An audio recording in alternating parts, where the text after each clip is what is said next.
वाराणसी आ गया था। सबने अपनी अपनी सूखा आलू, जीरा आलू, भुजिया आलू, मटर आलू, गोभी आलू की सब्जियां खोल ली थी। भारतीय रेल में आलू आपको आयुष्मान खुराना के फिल्मों से ज्यादा वेरिएशन दे देता है। थोड़ा आगे बढ़ा तो कुमार सानू की मधुर आवाज मेरे कानों में पड़ी। ये आवाज बिल्कुल वैसे ही लुभा रही थी जैसे खिलता गुलाब, जैसे शायर का ख्वाब, जैसे पहली किरण, जैसे अरे भाई साहब, आप देख नहीं रहे हैं कि इतना बढ़िया बज रहा है, तो बीच में आप ये सब लेकर काम बज रहे हैं भाई। काफी बढ़िया माहौल बना के बैठे हैं आप लोग भाई। हाँ, यंग एट 50। तो आपका ये जो कारवां है, ये कौन से तीरथ में जा रहा है? अरे आप बिल्कुल स्टीरियोटाइप कर दिए हैं राजा जी। तीरथ नहीं जा रहे हैं हम लोग। हमारा कॉलेज का गोवा प्लान अधूरा रह गया था, वो पूरा करने जा रहे हैं। वाह जी, आपकी जवानी तो जवानी है, हमारी जवानी तो खाली फना हो रही है जी। वाह जी, आप तो रिमोट दबा के गाना बदल दिए हैं। ये आप एक ग्रुप के डीजे हैं। आप तो काफी पुराने और अच्छे गाने बजा रहे हैं भाई। हैं? आपका रेडियो भी काफी चमचमा रहा है। क्या है इसमें? अरे इसमें मोहम्मद रफी, किशोर कुमार, हेमंत जी, मुकेश, लता ताई, आशा ताई, इन सबका सुनहरा सुनहरा गाना भरा हुआ है, तो चमचमाएगा ही ना। ये है सारेगामा कारवां। इसमें आप गाना कभी भी सुन सकते हैं बिना इंटरनेट और एडवर्टाइजमेंट के। बहुत बढ़िया भाई। ये हमारे वक्त पे होता तो हम भी बरखा को लुभाने के लिए बजाते, है ना। चैनल में रोक तो लेते कम से कम। चली गई बताइए। चलिए मजे कीजिए। अब मैं आपको बता दूं कि आप लोग गोवा जाने के पहले ही लगता है नशा में आ गए हैं, क्योंकि ये ट्रेन जो है वो दिल्ली जा रही है, गोवा नहीं, समझे? का? अरे गलत टिकट बुक करा दिया क्या? अरे बाप रे, ट्रेन घुमाओ, ट्रेन घुमाओ। अरे गलत ट्रेन में तो नहीं चल रहे हम लोग। सामान लपेटो, सामान रुको रुको। अरे ट्रेन प्लेटफार्म छोड़ चुकी थी और मैं स्वच्छ भारत पाने की उम्मीद, क्योंकि मेरे सामने बैठे एक महाशय मूंगफली खा के ट्रेन में ही फेंक रहे थे। क्या जी नमस्कार दुशासन। हाँ? स्वच्छ भारत अभियान का चीरण कर रहे हो, ये क्या फैला रखा है नीचे? हाँ? कर दी ना मिलेनियल वाला बात राजा जी। हम तो रेलगाड़ी को फ्रेगनेंस ठीक कर रहे थे। कैसे जी? नहीं समझे? अब देखिए, यहाँ सड़ा मौजा का बदबू, बाथरूम के पास बैठे हैं उसका बदबू, आज जो रेल में जो राजनीतिक बहस चल रहा है उसका बदबू।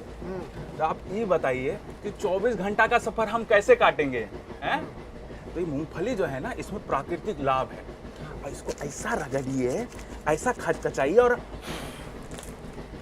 पूरा जो रेल है उसमें मार सौंधा सौंधा खुशबू फैल जाता है। आई ना आपको खुशबू? आई ना? आप तो पत्रकार आदमी हैं, सूंघने का अधिकार तो आपको संविधान दिया है। अच्छा हुआ सुनने का अधिकार बोल के आप पत्रकार बोले, कुत्ता नहीं जी। अरे ऐसा नहीं है, हमको भी पता है कि असली पत्रकार और कुत्ता में क्या फर्क है। हम भी थोड़ा टीवी देखे हैं राजा जी। चलो गुरु, कोई बात नहीं, अच्छा है, फेंकते रहो। लो पथगामिनी अपनी फुल स्पीड पर थी। हिलती ट्रेन में चलने वाला हर इंसान शराबी लग रहा था। तभी ट्रेन आउटर में रुक गई।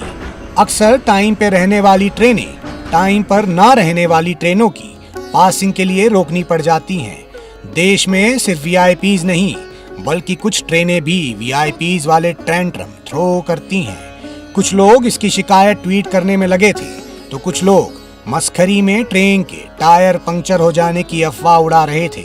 लेकिन इस बार भी जुर्म गाड़ी का नहीं, बल्कि सरकार की गाड़ी को अपने दहेज में मिली बुलेरो समझने वाले इस बैल बुद्धि इंसान की थी, जो चेन ऐसे खींच रहा था जैसे सरकार अपनी विफलताओं के लिए विपक्ष की टांग खींचती है। देखिए, लोगों को घर जल्दी पहुंचना होता है और पकड़ लेते हैं एक्सप्रेस, क्योंकि हर स्टेशन पे तो रुकती नहीं है। अब जहां पर रुकती है वहां से 50 रुपए की बस पकड़ के वापस घर आना होता पीछे आना पड़ता है। हाँ। जी, तो हम क्या करते हैं, उनके ठीक इलाके के सामने चेन खींच देते हैं, उनका समय बच जाता है, हमारे 50 रुपए बनते हैं। आप बताइए, आपको कहाँ उतरना है? हमको उतरना है बरखा के दिल में, उतारोगे? हाँ? नहीं नहीं नहीं नहीं, उसके तो 100 रुपए बनेंगे ना राजा जी। वो छोड़ो, हमारी छोड़ो। ये बताओ कि इतना बड़ा जो क्राइम करते हो, कल को अगर कोई टीटी देख लिया तो तुम्हारा चूतड़, तुम्हारा हाथ दोनों तोड़ देगा। फिर ट्रेन का चेन छोड़ो, अपना पैंट का चेन नहीं खींच पाओगे। अरे छोड़िए राजा जी, टीटी क्या उखाड़ पाएंगे? 200-300 टीटी को तो इसी गेट से धक्का मारे हैं। अरे खड़ी ट्रेन से डर गए, घबरा जाते राजा जी। हाँ, लगता है एक दिन तुमको आरपीएफ बोरा में डाल के ले जाएगी, समझ रहे हो ना? अरे छोड़िए राजा जी, आरपीएफ के सामने चेन खींचते हैं। दिखा है दिखाइए। आरपीएफ, देखो चेन खींच रहे हैं, देखो देखो चल ऐसे राजा जी, वो कानपुर के आगे रामपुर में चेन खींच देना, वो 56 नंबर वाले को है ना ननिहाल में उतरना है। कुछ दिन ननिहाल में बिताओ जी अपने। देश में विकास की सुपरफास्ट ट्रेन भी ऐसे ही अटकी रहती है, जिसे लोग अपनी बेवकूफ़ी की चेन खींच खींच कर रोक देते हैं। मैं तो कहता हूँ कि विकास के ट्रेन की जो चेन है उसे इतना टाइट कर दीजिए कि कोई भी आंडू फांडू उस चेन को रोक कर विकास को ना रोक सके। थोड़ा आगे बढ़ा तो ट्रेन में चंद्रयान दिख गया, जो चांद से चेहरों की बार बार चक्कर लगा रहा था। हम भी उस पर किसी उल्का पिंड की तरह बरस पड़े।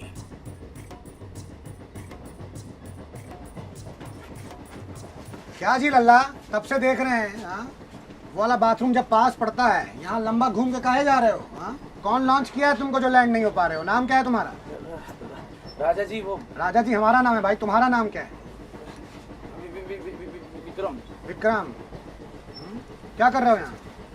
पानी खोजने के लिए आए थे राजा जी, उधर हो नहीं रहा है, उधर मिल नहीं रहा है, तो इधर आना पड़ रहा है। हाँ 6-6 बार ब्रश कीजिएगा तो पानी तो कम हो ही जाएगा। हाँ नहीं तो राजा जी हमको पेपर सूप लेने जाना है। सुनो, हमको इधर- पेपर सूप लेने जाना है। राजा जी छोड़ दो हमको। ये तो भगली है भाई। आप सवाल पूछते हैं राजा जी तो बड़े बड़े भाग लेते हैं। वो तो है। खाली बेचारा शर्मीला सा लड़का है, हमसे बात करने की भी हिम्मत नहीं जुटा पा रहा है, खाली चक्कर काट रहा है यहाँ पे। फिर कहेगा कि हम भाव नहीं देते हैं। हम क्यों नहीं भाव देंगे? हम भाव देने के लिए ना बैठे हैं। अरे आके सी टाइप चार्जर मांगो या ये चेतन भगत का नॉवेल मांगिए। पढ़ने के लिए थोड़ी लाए हैं, पढ़ता है कोई? पढ़ने का चीज थोड़ी है।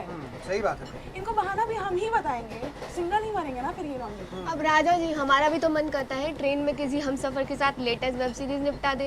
ये बेचारे इतने शर्मीले हैं कि जब से हम लोग यहाँ आए हैं ना आके बैठे भी नहीं। इसी का तो सीट है। लगता है वो भी मोतिहारी के बॉय स्कूल से पास आउट है जी, है ना, हमारी तरह। ठीक है, कोई बात नहीं है। कोई तकलीफ देना आपको, हम यहीं बैठे हैं 63 नंबर पे, बता दीजिएगा हमको, ठीक है? अरे राजा जी बात ये है ना कि आपको कोई तकलीफ देता है तो आप उसको मुंह तोड़ जवाब देते, देखे हैं टीवी। लेकिन हमारा थोड़ा स्टाइल ही अलग है। हमको कोई तकलीफ देता है ना मुंह ही तोड़ देते हैं उसका। हाँ। तो इस लड़की के पास कम से कम मुंह तोड़ने का विकल्प है। अगर ये सुविधा तेजस एक्सप्रेस की ट्रेन होस्टेस के पास होती तो वो इतने मुंह तोड़ देती कि पूरे यूपी के अस्पतालों में मुंह जुड़वाने के लिए लाइन लग जाती। तो अब भी वक्त है बिना बात के बटन दबाना और उन्हें अपने पास बुलाना, और बिना परमिशन के उनकी सेल्फी या उनकी फोटो खींचना बंद कीजिए, क्योंकि ट्रेन में मिलती है बिरयानी गंदे भात की और तेजस एक्सप्रेस नहीं तुम्हारे बाप की, है ना? एक और पेंट्री में पानी वाली दाल खौल रही थी और दूसरी तरफ एक सीट के लिए 2 पैसेंजर्स का खून। भाई क्या भैया, क्या है प्राइम टाइम की बहस का मुद्दा क्या है? राजा जी हम बताते हैं। ये हमारा हॉटस्पॉट यूज किए थे, ठीक है? हमें बोले थे कि हम अपनी आधी सीट देंगे तुम्हें। अब अभी हॉटस्पॉट यूज करके मुकर गए हैं। बताइए, वेटिंग पैसेंजर के साथ कोई ऐसा करता है क्या? नाम क्या है आप? शिवसेना। क्या जी, क्यों मुकर रहे हैं आप? अरे राजा जी ये झूठ बोल रहे हैं, हमने कोई वादा नहीं किया। ये वेटिंग वाले लोग हैं, इनकी जगह बाथरूम के पास है। हमारी सीट है, हम कहाँ शेयर करें? आपकी सीट है, दिखाइए टिकट जरा। कमल के प्रफुल्ल, देखिए क्या है कि अपना सीट शेयर कर लीजिए इनके साथ, है ना? नहीं तो ये जो 5 घंटे का सफर बचा है और खड़े खड़े जाएंगे तो सफर में इनको 5 साल का लगेगा। देखिए राजा जी, सीट तो हम नहीं देंगे। अरे कैसे नहीं दोगे भाई? राजा जी ये इनसे वादा किए थे, हम देखे थे, और हम आपको बता दें हम ये अन्याय तो बिल्कुल नहीं होने देंगे। हम भी एक वेटिंग वाले हैं और वेटिंग वाले का दर्द हम बिल्कुल समझते हैं। गुस्सा मत होइए, ठीक है? हाँ। थोड़ा थोड़ा अरे थोड़ी इनको एक काम करो, इनको लेके चलते हैं भाई, इन्हें लेके चलते हैं भाई। ऐसे कैसे नहीं जाएंगे? अरे ऐसे कैसे? अरे राजा जी छोड़िए। आखिरकार लंबी बहस और अटकलों के बाद फैसला हो ही गया। देख रहे हैं राजा जी, हमको यहाँ बिठा के खुद जाके दोनों सीट पे बैठ गए। एक तो हमारा हॉटस्पॉट यूज कर लिया, हमारा नेट खत्म कर दिया, और कितना बदबू है इधर, आप देख। बंद करो भाई, तुम्हारा हक्का देखने बैठे हैं। कितना गलत हो रहा है हमारे साथ। सिर्फ तुम्हारे साथ नहीं गुरु, देश में ऐसा किसी और के साथ भी हुआ है, वो भी रातों रात। लेकिन कोई बात नहीं, इस बदबू का निवारण है हमारे पास। ये लो, ये मूंगफली लो, इसको ऐसा खचखचा के यहाँ फेंक दो, मार सौंधा सौंधा स्मेल फैल जाएगा, है ना? चलो गुरु चलते हैं, दे दीजिए उनको भी।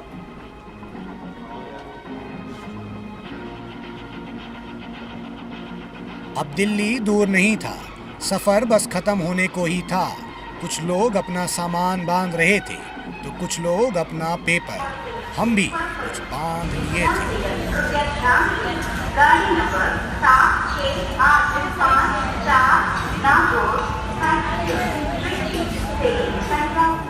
तो इस सफर से एक बात अच्छी हो गई कि मैंने अपने सच्चे भारतीय होने का प्रमाण दे दिया है।